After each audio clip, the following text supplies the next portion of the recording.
Toyota has revealed that it is on track to release hydrogen-powered fuel cell electric vehicles to the Australian general public from 2025. Until now, only a select few corporate and government agencies associated with the Japanese corporation have been able to specially lease the pioneering Mirai FCEV since 2018 in Australia, and all have been limited by their proximity to a handful of hydrogen refueling infrastructure currently in existence.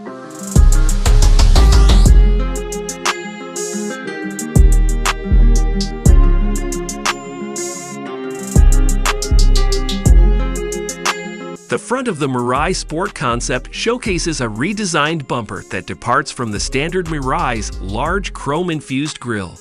Instead, it features a lower intake reminiscent of the Prius, along with 3 slits positioned above the license plate.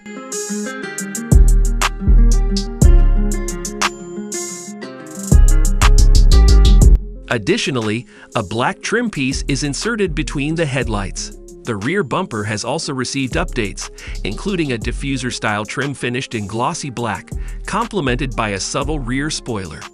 The concept is coated in a matte steel exterior shade, sourced from the GR Corolla, with certain body panels adorned in a carbon-style weave wrap.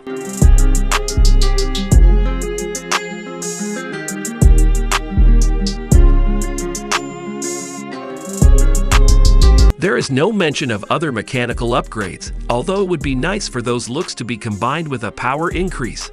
The standard FCEV powertrain produces 182 horsepower and 300 Nm of torque, allowing a driving range of 647 between refueling stops.